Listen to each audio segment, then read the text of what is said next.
A sudden reversal from President Joe Biden last night, issuing a full and unconditional pardon of his son Hunter, ending a legal saga the president now says was politically motivated.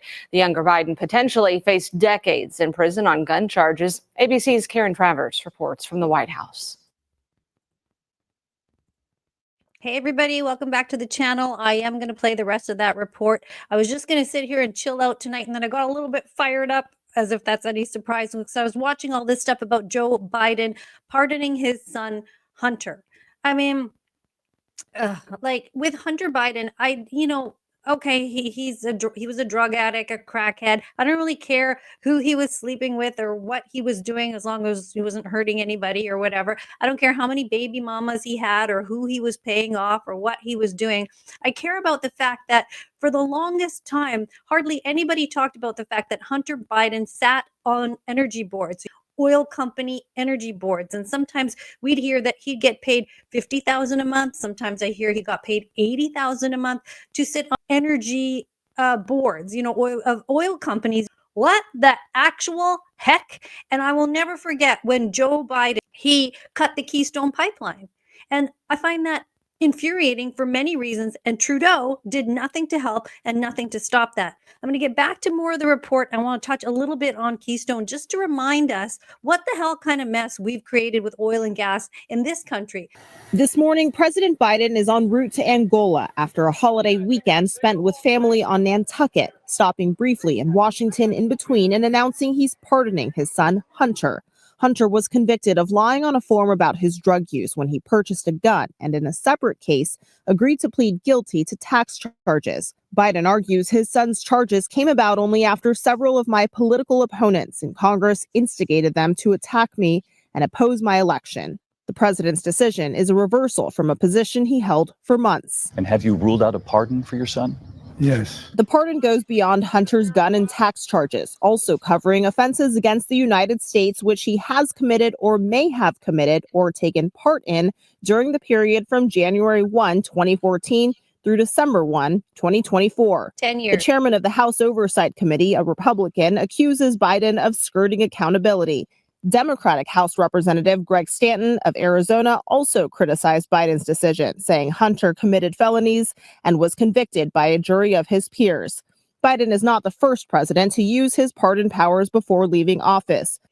Nobody ever talks about that. They always say that Trump is a convicted felon. I'm not here to be a Trump cheerleader, but do you ever notice how they always, some of these lefty libby types, they're always like, oh, he's a convicted felon. He's a convicted felon. Yeah, well, so is Hunter. In response to Biden's decision, Trump wrote, "Does the pardon given by Joe to Hunter include the January 6th hostages?" Addressing a promise he campaigned off of. Trump has also promised to go after those he considers political enemies and has announced plans to fire FBI Director Christopher Wray, replacing him with longtime ally Kash Patel, who has vowed to help the president-elect with his plan for retribution. Okay, I'm excited to see what Kash Patel is going to do, because he always says he's going to go in there and just like slash a bunch of jobs from the FBI and get people from the FBI who are actually police officers out fighting crime, maybe finding children that have gone missing, maybe actually doing the work that the Federal Bureau of Investigation is supposed to be doing. So looking forward to seeing that. But anyway, back to Hunter. Right. I think a lot of people have heard this phrase, 10% for the big guy. I mean, have you not heard that yet? And if you haven't, whatever his dealings are and the money he was making, he was giving a cut to the big guy. Let me just show you this here too. Okay, this is a picture of Hunter. Burisma Holdings is Ukraine's largest private gas producer. It has expanded its board of directors by bringing on Mr. R. Hunter Biden as a new director. And it says a couple of other things, but it says here, on his new appointment, Biden commented, Burisma's track record of innovations and industry leadership in the field of natural gas means that it can be a strong driver of a strong economy in Ukraine. As a new member of the board, I believe that my assistance in consulting the company on matters of transparency, corporate governance, and responsibility, blah, blah, blah, and other priorities will contribute to the economy and benefit the people of Ukraine. Okay, really? what about the people of the US? What about the people of Canada? What about the people on the continent that you live on? And I remember being so frustrated when I heard that the Keystone Pipeline was being cut. I mean, pipelines, you kind of need them. You need them for oil and gas and fuel, and we're all going to be kidding ourselves if we think that we don't need it. So when Biden came in and cut that pipeline, the XL pipeline route, the expansion in 2021, I found that completely frustrating, and I lost a lot of respect for him. But at the time, I didn't know that his son sat on these energy boards, right? So the red line is the base Keystone line, and the black line here is the Keystone XL pipeline project, the new one that didn't go anywhere. But there, it was going to come up like all across here, like here it's in Alberta, right? Going all the way down, ending up in Houston and Port Arthur there. Like, is this not something that we would have needed? Is this not a valuable thing that Canada and the US would need and benefit from? And Trudeau didn't really fight that hard for it, which I was just like, I found this article about Trudeau. Trudeau conveys Keystone Pipeline disappointment to Biden. So this article is from the 23rd of January, 2021. 2 days into the job, President Biden spent 30 minutes on the phone with Mr. Trudeau on Friday evening. The PM's office said they found shared values on issues like climate change and global leadership and diversity. The US and Canada enjoy one of the world's largest trade relationships. What did they discuss? The Prime Minister raised Canada's disappointment with the United States. Oh, he's disappointed with the United States' decision on the Keystone XL pipeline.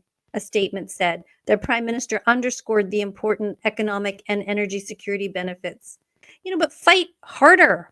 Drive a harder bargain for us. Get this thing built. If you put all this time and energy and money into getting it started, finish the damn thing. Fight for it.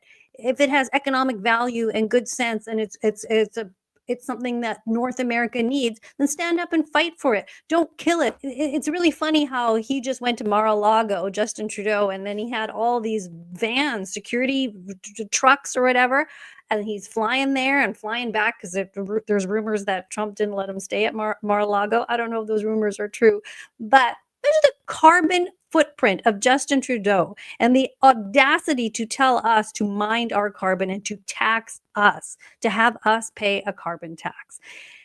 Anyway, that is just my short little rant for today. I just was like, these people can just get away with what they want to get away with. They can do what they want to do. They make all these sweeping decisions. And if I actually had a politician that I believed in that was making sweeping decisions that I liked, I would be happy about it. That's why I'm kind of happy about some of the things I see Trump doing, although I think Trump is playing, he's keeping his friends close and his enemies closer. He's kind of playing both sides. He's doing like some weird chess thing with like the people he's appointing and stuff like that.